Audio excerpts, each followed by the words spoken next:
Welcome to The Partial Historians.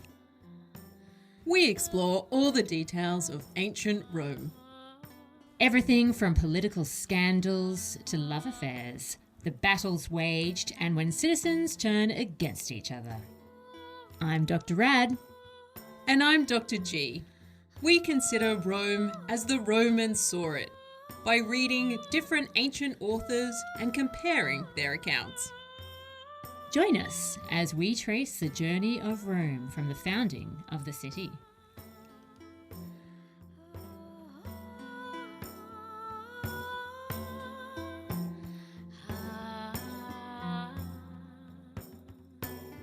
Hello and welcome to a brand new episode of The Partial Historians. I'm one of your hosts, Dr. G. And I am Dr. Rad. And we are thrilled to be joined today by Yentl Love, who is working on her PhD at Potsdam University and is universally famous for her blog as the queer classicist. Thank you so much for joining us. Thank you so much for having me. Yeah, I'm so glad to be back chatting to you more.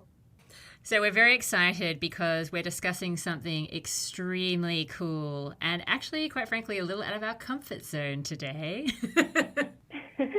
Yeah, look, I don't think we are known as paragons of popular music. Nevertheless, we were super fascinated to see the rise and the continued rise, I think, of Lil Nas X and what he is doing with his musical journey. And it is a thrill to sit down today with Yentl to talk about one specific music video that has come through in his debut album, and that is Montero, Call Me By Your Name. So let's kick it off with our first question. So let's think about maybe classical reception more broadly, because of course the video clip is kind of what's intrigued us all, I think, with its imagery and whatnot. So classical reception can obviously take many forms. I personally like the film side of things, but can you talk us through what the phrase classical reception means to you? So yeah, I mean, as you said, this is a really, really broad field that we're talking about, and it encompasses so much within it. On its most basic level, I'd say that when we are talking about classical reception, we're kind of considering how the classical world, so really looking at ancient Greece and Rome, and how it has been received and portrayed or represented across time. So this can be anything from in architecture, when we see buildings deliberately kind of evoking this ancient Greco-Roman kind of period, or in literature, like famously Madeline Miller's Song of Achilles, or in music, like Lizzo's music video for Rumours, and as we're going to talk about Lil Nas X's music video. And as well as like where we see these parts of ancient history depicted, I think another big part of classical reception is thinking, why do we see these particular parts shown? Why is there this use of like Greek and Roman material? What is the specific message that the work of reception is trying to put through using it?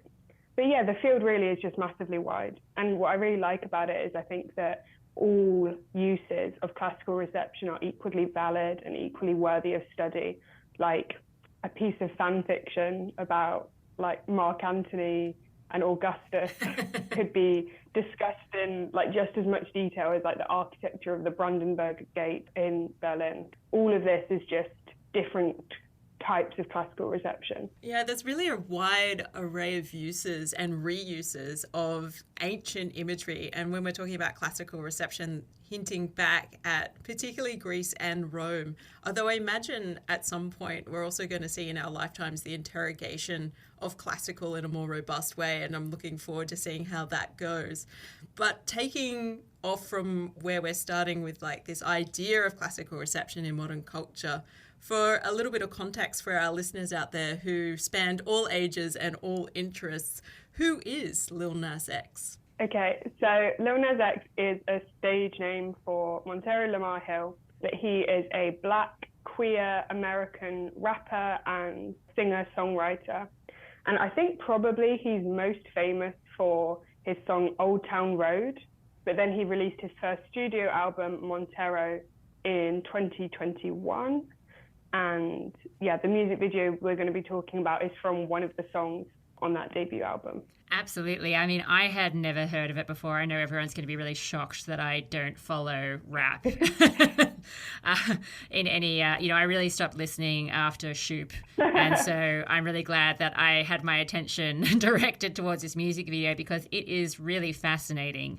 And we're not the only ones to be interested in it because there's some really intriguing representations and expressions of queerness and the ways that the music video explores allusions to the ancient world. So what are some of the significant images and symbols that come through in the music video? So yeah, one of the things that's like most interesting, I think, about the video is the way it forms almost like a long heroic arc or a long narrative around this central character. But we can really split the whole video into 3 sections. There's this kind of chase scene at the start, and that's taking place in a landscape where we see like architectural ruins of Greek buildings and temples. We see Greek inscriptions, and then that continues as we move into the second thematic section, which is in this kind of arena, big Colosseum style venue. So again, we've got this repeated association with Greco-Roman architecture, which kind of really grounds it in this discussion of the video as a work of reception. And what's really interesting with the second scene is that the figures are all depicted with these very, very tall, like elaborately curled wigs, which almost perfectly mirror the statues that we have of women from this period of Rome called Flavian Rome. And in that period, we start to see a lot of concerns emerging about female independence, about female sexuality. And so it's the start of this like real discussion about almost like changing gender roles and concerns about sexuality. So it's a really kind of niche insight into this ancient discussion of what was happening with gender and sexuality, and then brought through into, Lil Nas X's exploration of this kind of queerness. And we also then, in this same scene, have Lil Nas appearing in chains, which has both been read through this kind of biblical lens as a reflection of John the Baptist or of Samson, with like Samson and Delilah, but also seems similar to Heracles or Hercules in Roman, in his outfit, the way he's portrayed, like in modern, just called strongman competitions. That's not my area. But we see that same pose when you're holding up columns with big chains, and that's referred to as a Hercules pose. So we get this kind of reflection of Hercules and Lil Nas portraying himself as this kind of hero throughout the music video.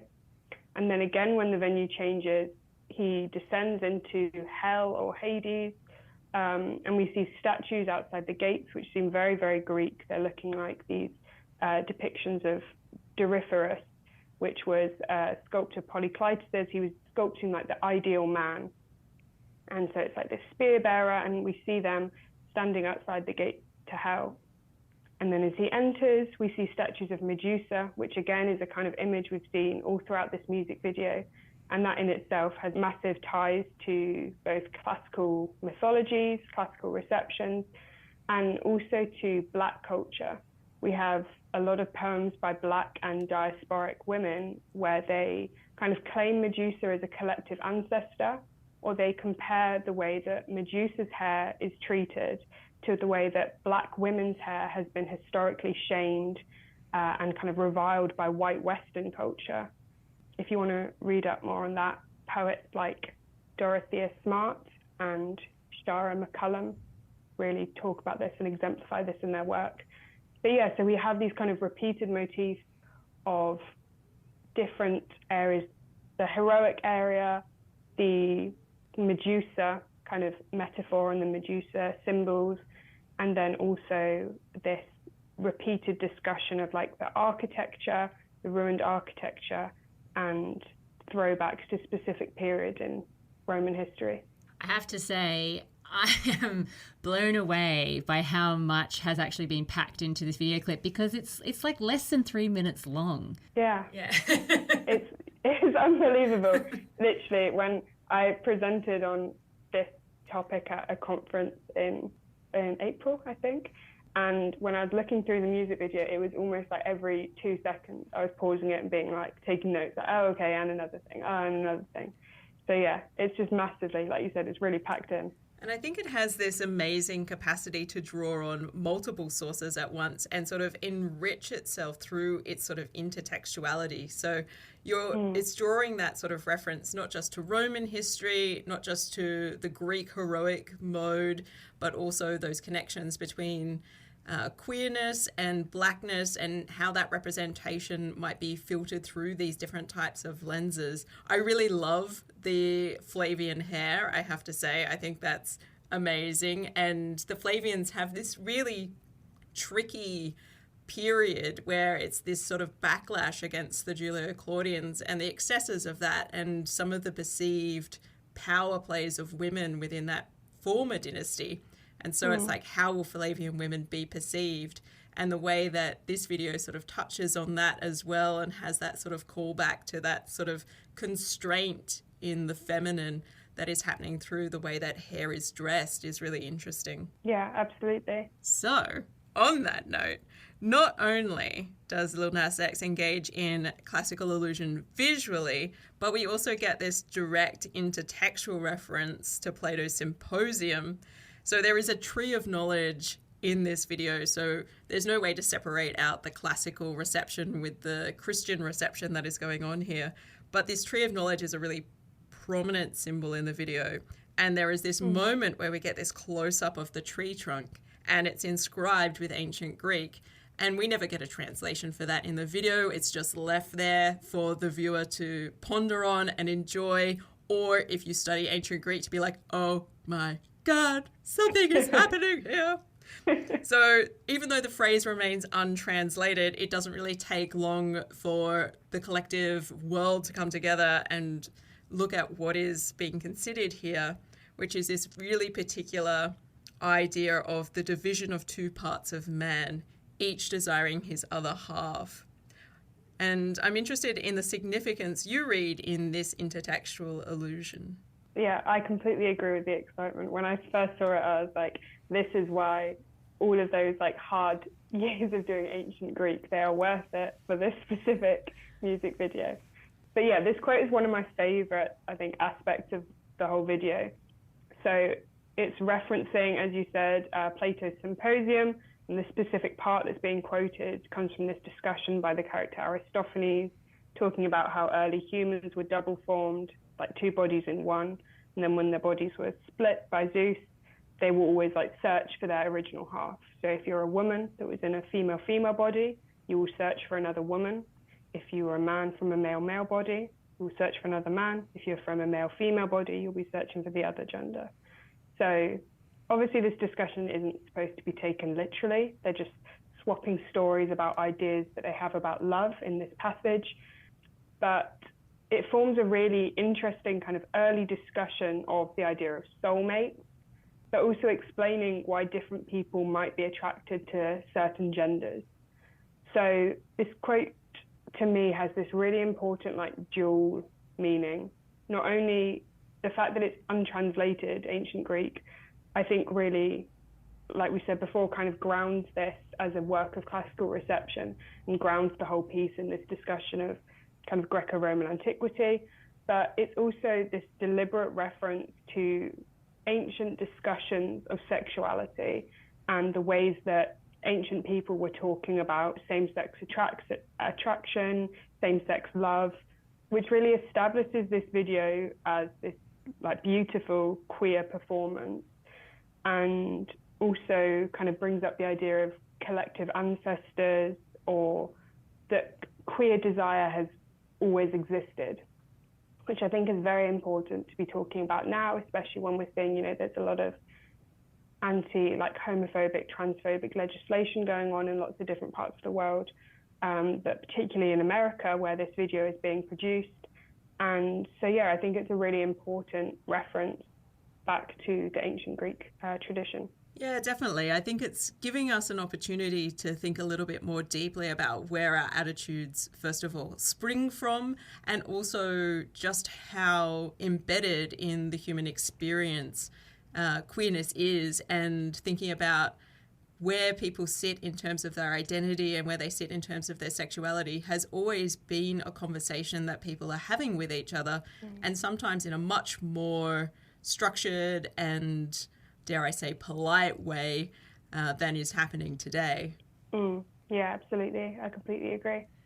Yeah, and it's really interesting to consider because when I was doing a bit of research in preparation for this conversation, I believe that when you look at the lyrics and the meaning of those, that Lil Nas X was drawing on some of his own romantic experiences as the sort of story for this particular song. And I think it was about somebody who he was having a form of relationship with, and that person wasn't out yet.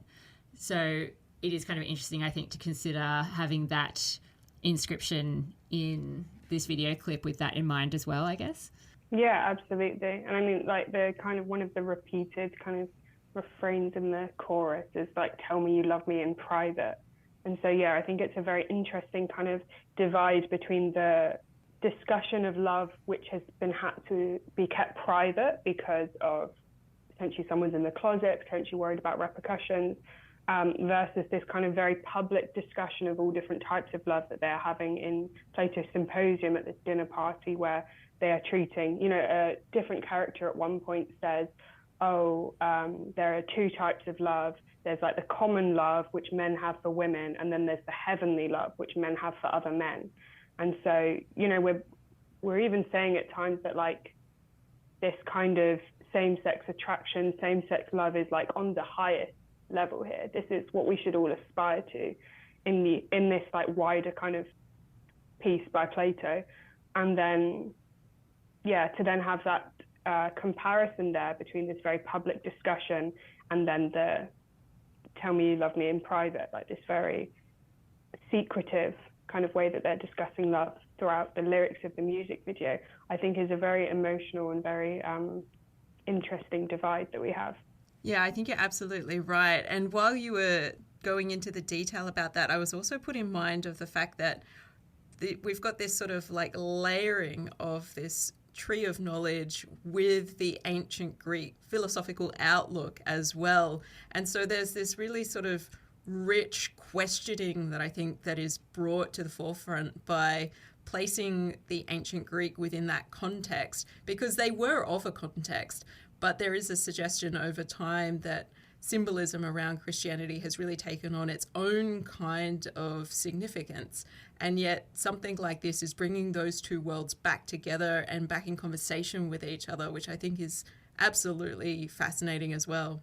Yeah, I completely agree. I think also in my undergrad degree, that was the first time that I'd really got the opportunity to study kind of like early Christianity. And I think it's very interesting to consider, that when we're talking about specifically kind of like coming into late antiquity, that these two worlds are happening at the same time. And so I think it's really interesting to discuss, when we have, when we talk about, allusions to like John the Baptist or different kind of figures like that from, celebrated in the Christian faith, we also see them then being talked about, and the similarities to how, we see other Christian persecutions in ancient history and ancient Rome specifically. And it's a really interesting kind of overlap that I think is easily forgotten about. It's easy to just pin Christianity into like this is a religion. We don't really need to study it because it's just a belief. It's just that kind of religious practice. And so it's very interesting to then consider, especially, early Christianity, and that's happening in the same time as all this other kind of ancient history. And I think it's really interesting to see the two being brought together like that. Yeah, we definitely have a really interesting overlap in the opening sequence of the video, which you could potentially interpret to be taking place in the Garden of Eden. And yet it's also littered with all these ruined buildings that are obviously meant to remind us of ancient Greece and ancient Rome. So the layered symbolism that we see here kind of offers the potential to read the garden as a place beyond Christian archetypes. Why do you think this might be important within the scope of Lil Nas X's work? So as we've talked about, we have like two equally interesting, I think, interpretations of the music video here. Both are equally valid, both are equally important. And you can certainly see a lot from the kind of references to Christianity. There's this kind of act of reclaiming there as a queer artist obviously we have seen throughout history, still see now, there is potentially a lot of backlash against the queer community from religious people, from some Christian people, obviously not all, but there has been historically some backlash. And so then this acts kind of as an act of reclaiming then, to use these symbols associated with Christianity and to use them in this celebration of, you know, the queer experience. But on the other hand, bringing in this kind of more Greco-Roman ancient history perspective, I think the depiction of the ruined buildings is very interesting if you do this kind of deep reading. Arguably way too intense analysis that was completely unintentional, but it still works very well within the kind of overall video and theme. So like the two main types of building that we see are, there's this Doric temple, which is just an artistic type of temple, and this aqueduct or viaduct. Now, Doric temples, especially in Rome, were associated with masculinity and manhood by particular authors, like this guy Vitruvius, who's like an architect and engineer, that he said, like, Ionic temples are feminine, Doric temples are masculine. So Doric temples, if you're going to have a male god, it has to be in a Doric temple because they're masculine. They're not all curvy, little architecture. They're just straight and narrow. They're masculine. They're manly. Such nonsense. So, Curves exactly. in a building. I've never heard of it. So yeah, and then when we see viaducts, they're kind of a massive part of Roman propaganda in the like politics of their expansion, their empire building, because through bringing water to areas that were previously like arid, didn't have water, they thought they had conquered the quote unquote savageness of the natural world. And so these kind of massive buildings like acted as this like monument of the symbol of like their victory of civilization over the rest of the world. So through showing these kind of both of these buildings as ruined and destroyed, I think we get the start of this motif or this theme of the destruction of traditional masculinity and manhood, as well as the queer potential for kind of disrupting civilization, disrupting social order, and instead kind of challenging these like political, cultural, societal norms. And so this theme of like queer disruption and the challenge to like heteromasculinity really flows throughout the whole video. And so I think it's interesting that we see this depicted in the specific ruined buildings that are included within this kind of Garden of Eden early scene. Yeah, we get this sense of the ways in which society can be challenged, how it can be overcome. And I think these ideas feed in really nicely to thinking about Lil Nas X and the intersection of his identities as both being black and queer as an artist, both of which have been historically marginalized. And I'm interested in how this context that he is bringing to the table as an artist is influencing how we might interpret this music video and its significance. So to me, I think this is one of the most important parts of the whole music video. So yeah, Lil Nas X is a black man. And unfortunately, when we see classics being used outside of scholarship and also traditionally within classical scholarship, it's often associated with white supremacy or with racism. If you look at any reports of like the alt-right or white supremacist rallies in America, you see people with molon labe signs, which is like ancient Greek term meaning come and take them, which by them they mean weapons, or in US politics, guns, which is attributed to the Spartans. And I mean, speaking of Spartans, like, man, did the alt-right love them? Literally, ever since the 300, they've seen themselves as these kind of hyper-masculine macho men fighting against, like, effeminate Eastern culture that these, like, effeminate foreigners are coming to, like, destroy our culture. Nothing says manhood like sprayed on abs. No, exactly. And a bunch of men all naked together holding spears. Yeah. That is true masculinity. True masculinity. I mean, it's horrific, but they just love these ancient kind of heroic men. They see like ancient Greece and Rome as this all-white, hyper-masculine, heroic ideal. which, let's be clear, untrue for so many reasons. Every part of that is untrue.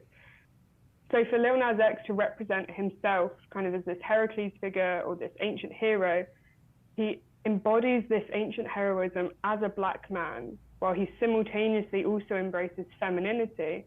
And I think this really challenges on multiple levels this hateful, racist rhetoric that is massively associated specifically with ancient Greek warfare and heroes. And so we see Lil Nas kind of reclaim Heracles and these heroes from the hands of the alt-right. And he turns this heroic narrative from this like hyper-masculine kind of white call to power into a celebration of black excellence, femininity, and beauty, which is just massively important and powerful. And then kind of on top of that, you have the constant references to his queer identity and the historic presence of queer desires, queer relationships, which are solidified by, there's a Latin inscription right at the very end of the music video, which reads, they condemn what they do not understand, which is a very, very emotive reference that you can read towards, LGBT experiences, LGBTQ plus lives, and this kind of discrimination against them, which is sadly still kind of present at the moment. Yeah, and I think particularly if we think about the imagery of that potential Heracles scene, we probably should mention for people who haven't seen the video clip yet, although I'm sure they will have stopped this episode and gone and watched it immediately, that the colouring as well, I think, is really feminine. The fact that he's got like almost like a fairy floss pink wig and accessories. Uh-huh. Yeah. Yeah, absolutely. Yeah, I mean, if you didn't know it was a potential allusion to like the Flavians, to me it almost gave like Sophia Coppola, Marie Antoinette vibes. Yeah, absolutely. I completely agree with that. Yeah, with the massive tool, over the top hair pieces. Yeah. Yeah, and the colour scheme being almost like candy. Yeah, for sure. So to think about that Heracles scene in particular, obviously it's a key scene in the video to show him under arrest and being led into this building, which, as you've noted, seems very sort of Colosseum-like or like an ancient arena of some kind. So I think we could definitely see this a number of ways. You could see it as an allusion to Christian persecution under the Romans, particularly when the scene later reveals that Lil Nas X is in chains before a large crowd, which is seated really high above him. But what do you take away from this particular scene, and how do you see this particular classical allusion operating? Yeah, I think definitely you can read this as that Christians were largely persecuted within this period of Roman history because they were seen as being kind of other, not acting the way they should, part of this strange, almost like found family vibe, which really threatened the way that society worked at the time, this kind of patriarchal, family-centered norms of society. The idea that Christians were bringing really threatened that. And so actually a lot of that backlash really kind of parallels the experience of LGBTQ plus people in today's society. And so, yeah, I think that definitely just acts as a mirror in itself right there. But then from a classical perspective, we have this parallel to the figure of Heracles. Lil Nas enters wearing what looks like the skin of like a lion, albeit pink, which is how we see Heracles depicted in art. And he's also got chains, similar to kind of the modern concepts that we talked about earlier. But a lot of Heracles' mythologies are actually very queer in nature. When he's with the queen of the Amazons, Hippolyta, they swap clothes and swap gender roles. So he's out there like almost in drag, dressed as a woman. And then he also has a massive amount of boyfriends. Plutarch actually says that it would be impossible to name all of his male lovers. But most famously, one of his relationships with this guy called Euryalus. I actually have never said that out loud. I've only read that. So apologies if I'm saying that wrong. But with this other hero, Plutarch actually says that pairs of male lovers would go to his tomb to pay their respects because of this kind of queer association. So yeah, I think his characterization as Heracles also really plays on this really interesting kind of balance between masculinity and queerness.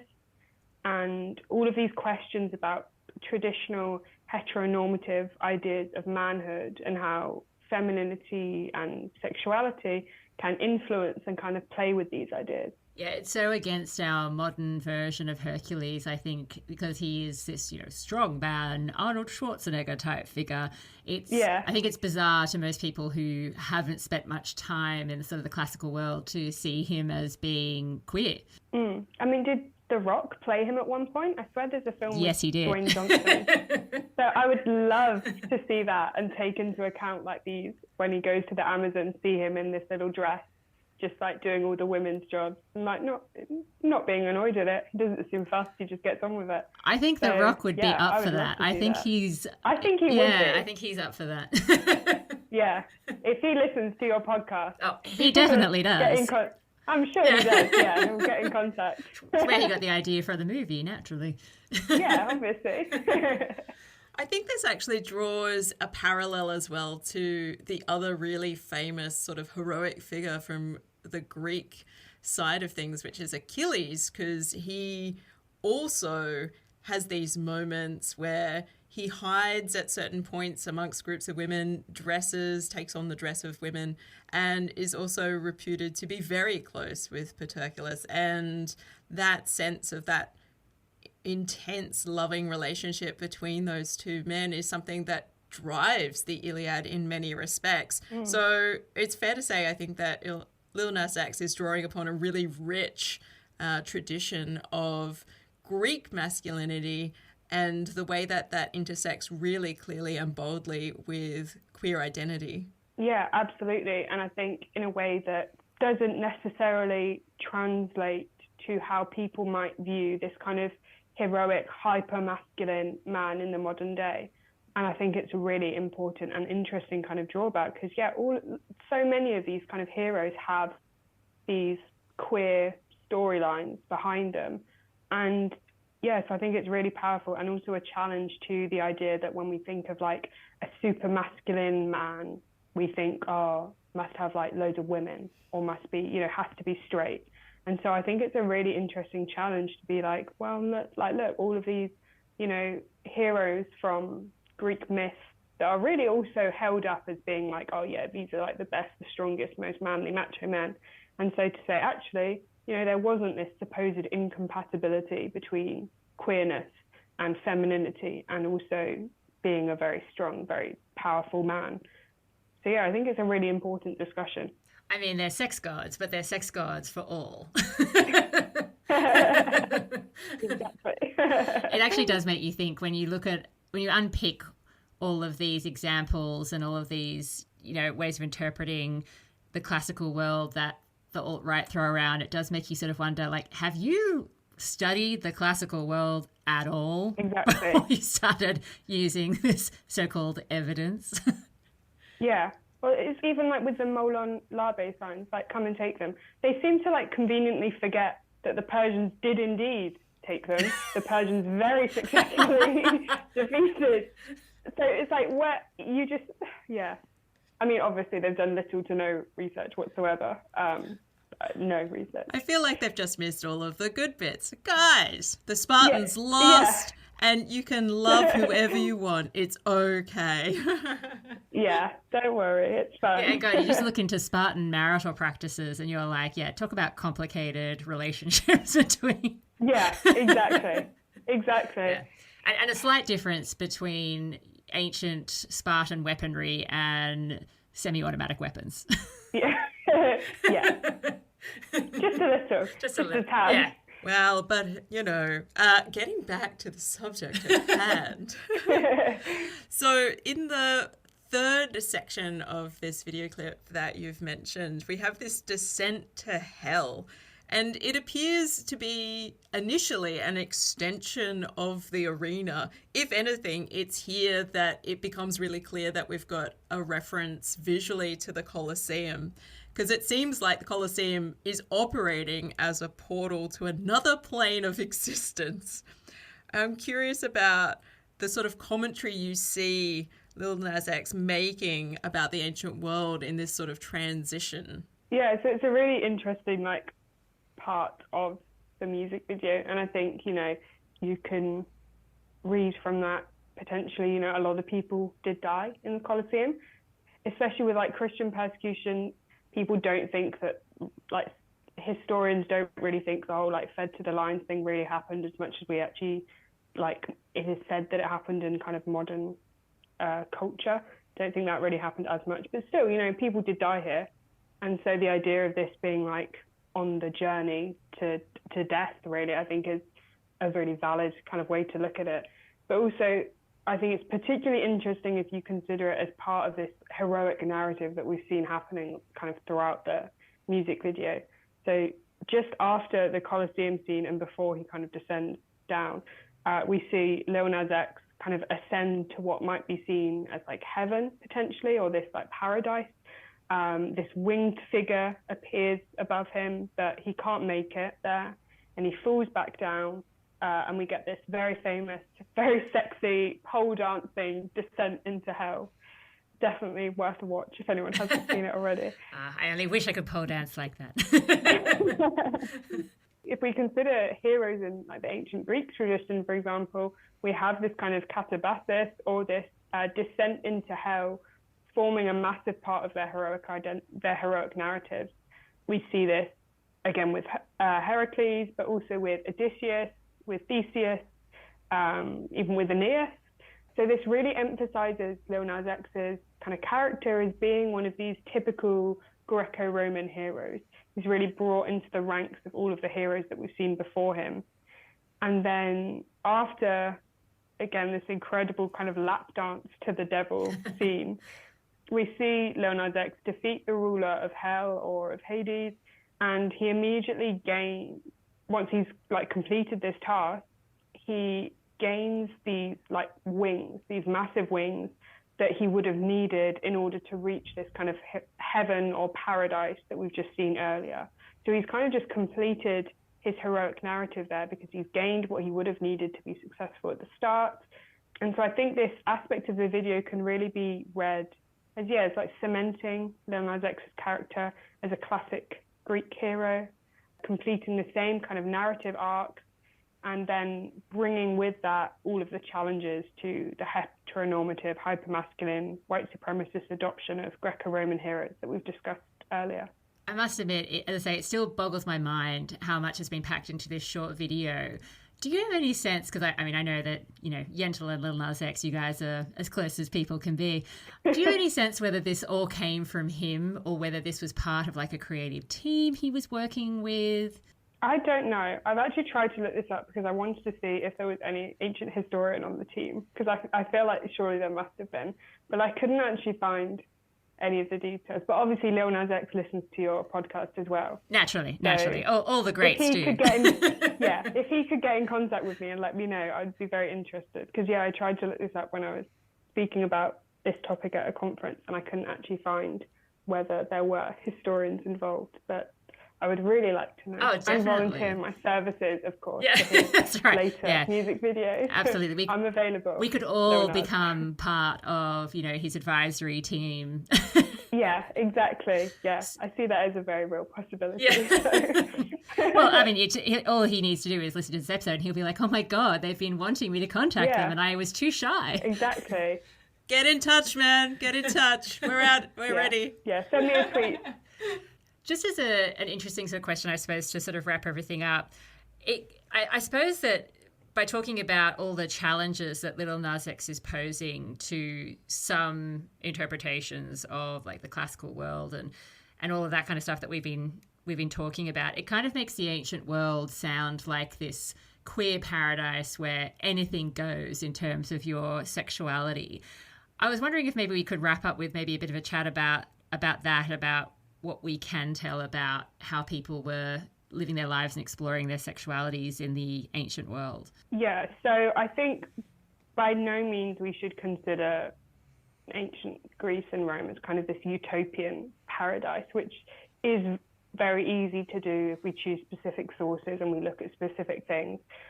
But that wasn't actually the case. And there were a lot of, although in some scenarios, same-sex relationships, same-sex attraction was considered to be good and, to be honest, like ideal, it was in very very select situations. So in ancient Greece, we see if there's an adult man and a kind of younger, like 14, 15-year-old boy, then that's acceptable because we have this kind of pederasty, this like erotic relationship, and it's seen as a way of kind of almost like a social ritual to transition from boys into adult men. But even then, it seemed like the adult man should be very into it and the boy shouldn't really be that into it. So there are a lot of restrictions on that, and adult men potentially shouldn't be in a relationship like that. That's not proper. If the man is too old, some sources say like if the young man has a beard, then he's too old, then that's it. But then we do have in Plato's Symposium, one of the characters is saying that people that have this kind of upper level of love, this desire for men, will continue on into adulthood and will have wives and children because they have to, but would rather live with other men by themselves in a fake kind of union, and will be very happy just living with a man just by themselves. So we do have the recognition that obviously like this did still happen, even if that wasn't the ideal way that sexuality should be portrayed. And in ancient Rome, it's kind of, the idea is that there is no shame if you're a man having sex with anybody else, but if you're the kind of receiver of the sex, then that is shameful because that's being like a woman. And as we all know, women are shameful Women and they're bad. Literally exactly, the worst. Oh my God. They're the worst. And men should not be like a woman in any way because that would be awful and wrong. So again, we have this kind of split between what was acceptable and then the kind of role that then wasn't acceptable. But then obviously, if you are a powerful person, whatever goes, like when Nero was married to two different men, one of them, he was like, took the role of the bride. One, he was like the groom, as we would say, I guess. And, he's the emperor. Who's going to do anything to him? Like, he what he says goes, Until he gets stabbed, of course. Yeah, of course. Yeah. Just that minor. So we have this whole spectrum of what was considered acceptable, what wasn't considered acceptable. But then also we have these kind of pockets of same-sex attraction, same-sex relationships, like the sacred band of Thebes are this band of warriors that are said to all be in kind of erotic relationships with each other so that they would fight better. And as far as I know, there's not much, I haven't seen a lot of ancient sources saying like, oh, and this was wrong because they were all men that were fighting together. There are certain areas where it's considered acceptable, but also it's just evidence that queer relationships were happening and happened, in all kind of, a lot of our sources just come from these main city points, like in Athens, in Rome, whatever. But the ancient world goes so much further than just these kind of hot spots of where a lot of our sources come from. And so I think that what we can take from them is that, there was obviously same-sex attraction. People were in queer relationships. And we have from loads of sources talking about even when, a relationship might have started as this kind of socially acceptable pederasty in ancient Greece, they didn't break up then when the younger one got to a certain age. They just carried on dating. And so, you just have to read the works of Sappho as well to see that we do have, also romantic relationships or same-sex attraction between women occurring, and see it written down in different places. Yeah, it is so fascinating when you look at the ancient world because whilst obviously some of our sexual norms are quite different to the rules that were in place in these different places, I kind of feel like there is one commonality in that power is so often a hallmark of all of our sexual standards or our sexual relationships. It even though it might not play out in exactly the same way, I feel like power always has a role and it always is what people are kind of really concerned about. Yeah, absolutely. Yeah. And I think also that it's an important thing that we shouldn't overlook, like when certain figures from history are kind of, I went to an exhibition on kind of like queer love recently or a few years ago, and they were kind of celebrating like Hadrian and Antinous as this kind of beautiful queer relationship, but also like Hadrian was an emperor who was a lot older and Antinous was like a 16-year-old boy. And so it's like, should that be the kind of relationship that we're celebrating? Was there a lot of agency there? And so I think we definitely can't look back on this as kind of this paradise of, and it was completely accepting and it was so forward thinking, because it wasn't in massive amounts of ways for many, many reasons. And so, while we can see that queer people have always existed, that people have always experienced same-sex attraction, same-sex love, we can't kind of hold this up as like this perfect kind of paradigm of what society should be like, because it was very problematic in so many different ways. Yeah, especially in Rome, because it was often that, like a man could have sex, as you say, with most people who were seen as being beneath him. So like his slaves or women. Yeah. But he wouldn't be able, I don't think, to have sexual relationships with, say, like a citizen boy without that being frowned upon, regardless of the role he was taking. Yeah, exactly. And so I think it's very important that it can be tempting, obviously, to look back at these figures and see a collective ancestry or whatever you are kind of searching for, to see that. And it's definitely valid to, see these examples of queer desire and LGBTQ plus lives. But also I think we need to take it with a pinch of salt and also be just thinking critically about these things as well.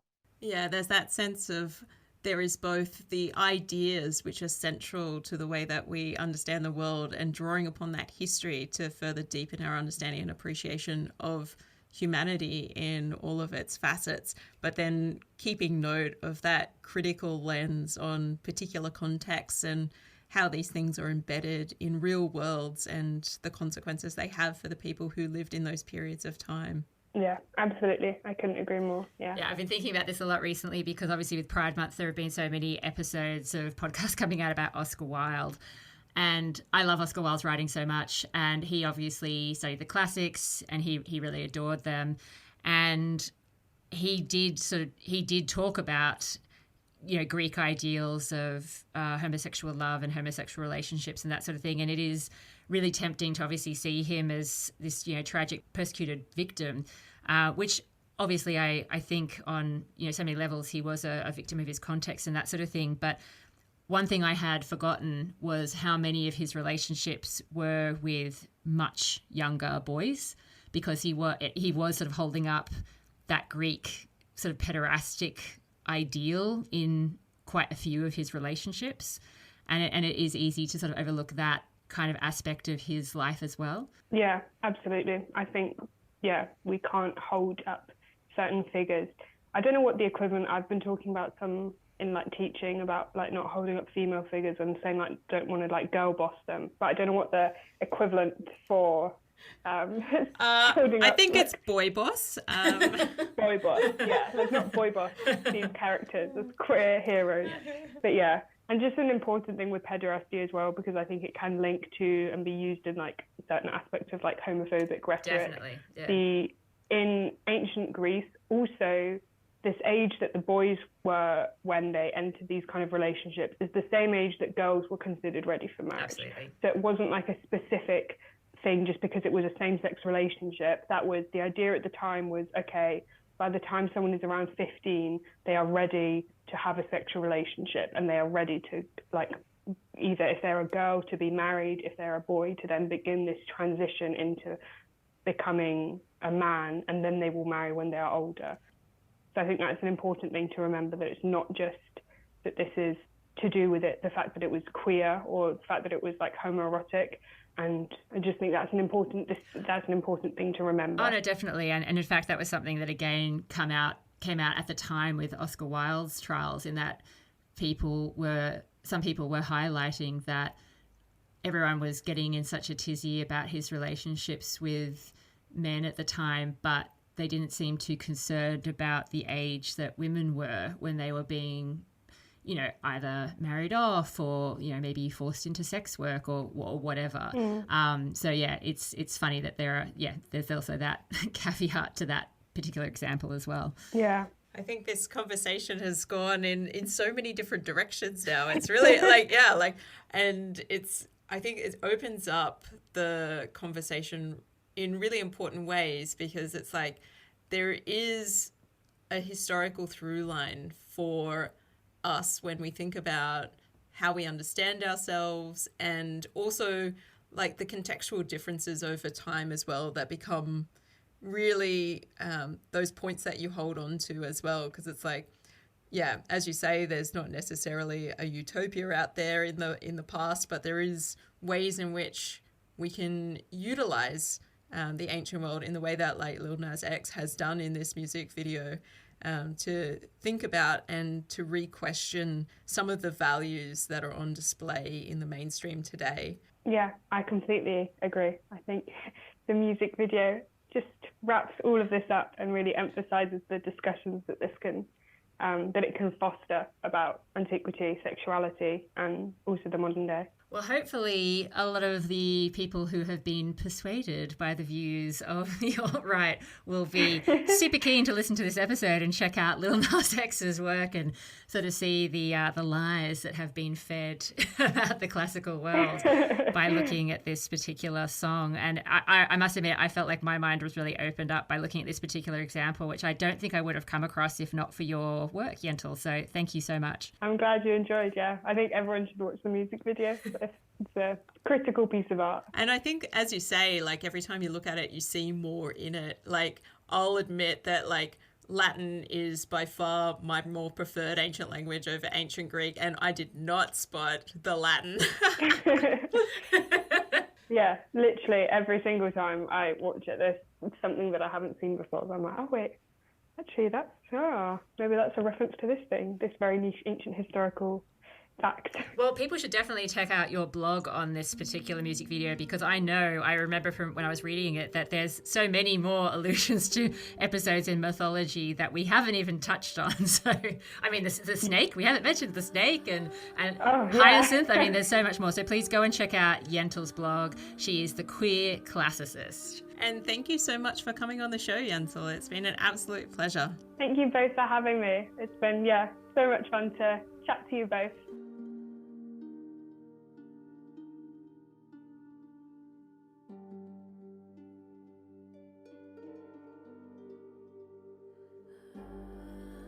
Thank you for tuning in to this interview episode of The Partial Historians. We want to say a huge shout out thank you to all of you, our beautiful listeners. And if you'd like to show your love for the show, there's a few ways you can do it. We would love to read your positive reviews on whichever platform you choose to listen to us on. You can also follow us on our social media. We're on Twitter, Instagram, Facebook, and Mastodon. You could buy us a coffee on Ko-fi or join our Patreon crew for early releases. We are so thankful for your listenership, and we'll catch you next time soon.